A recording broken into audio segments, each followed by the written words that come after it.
Yo, what we got from She-Hulk episode 3 is what I want to see in this series. Like, I want to see all that comedic stuff in here. And it was good. I thought like the last two episodes were pretty good. Episode 2, I didn't talk about episode 2. Like, I didn't do a review of it because there wasn't much in there. But like what we got in it, I did like, but it didn't really show that much. Oh, I got a goal from that. Let's go. Let's go. But yeah, it was basically She-Hulk going to represent Emil Blonsky, aka Abomination. And yeah, getting approved from Hulk, of course, Bruce Banner. And of course, we saw he's going off to space to Sakaar. So yeah. So we'll probably see more of him later. And they're setting up something with the Hulk, probably. World War Hulk, I don't know. Something like that. We'll see. But yeah, episode 2, of course, wrapped up with, of course, yeah, finding out that, of course, Abomination was let out by Wong.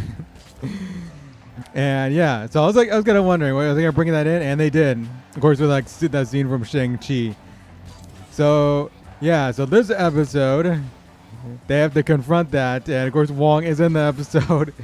And yeah, and I love that he's just in a lot of things now. He's like, I don't know, it's like the Wong, oh shit, damn it, got bumped. But yeah, it's like the Wong cinematic universe now. Oh, we're seeing him everywhere.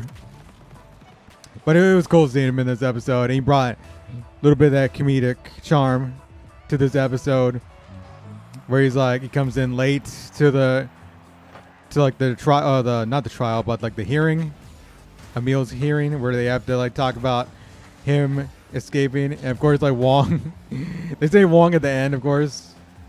Like they tell him, like, okay, Emil's free to go, but we have to talk about Wong, of course.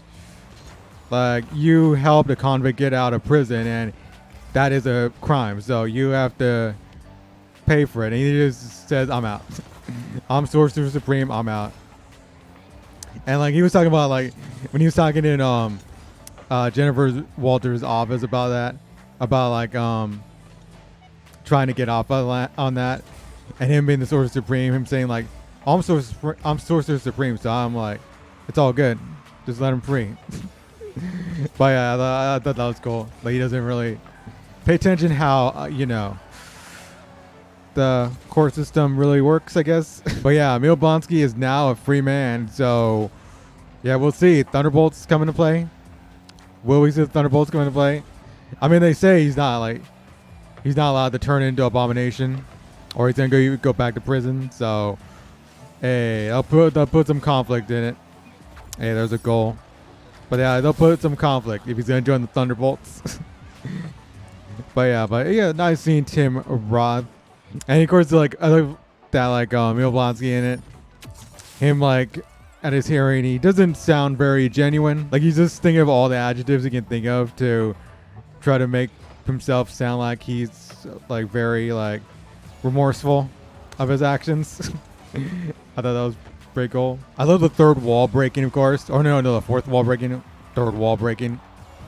What am I saying? But yeah, I love Jen Walters, like, in the car where she says, yeah, this is not gonna be a cameo every week show. This is my show, but probably expect the cameos. So yeah, I thought that was kind of cool. I know it happens in the comics. She breaks the third wall in the comics.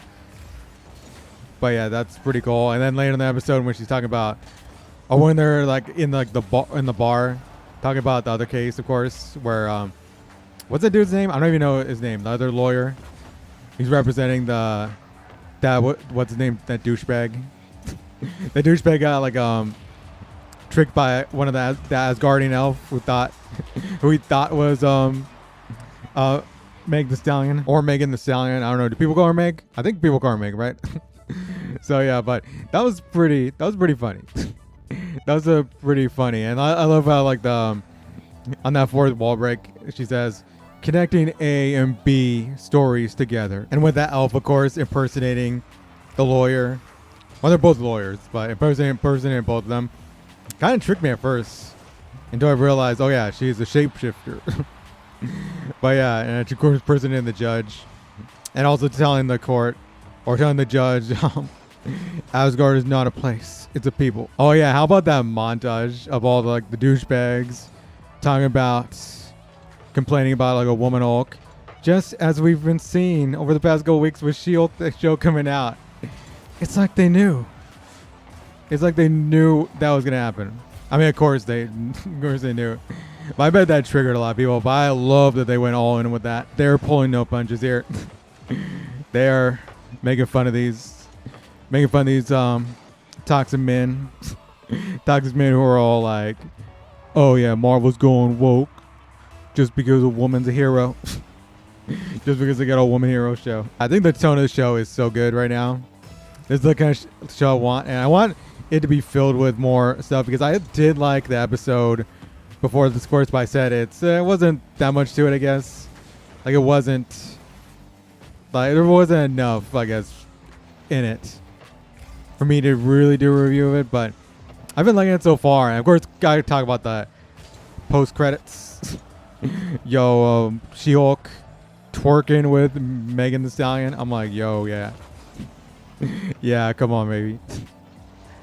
So it's like, yeah, I love that all, like, the post credits are just comedic scenes. Also, forgot about talking about the end, of course, where these guys come up there. I think they're from the comics. I forget what they're called, but like they try to fight She-Hulk, of course, to get beat up so bad. But at the end, of course, the one who's trying to like pierce her, I guess was trying to pierce her blood, I guess, because they talk about like boss, like someone, like there was a boss that sent him to try to attack her. So yeah, so I'm guessing that's it, and they want her blood. So who's the boss? Could it be Abomination?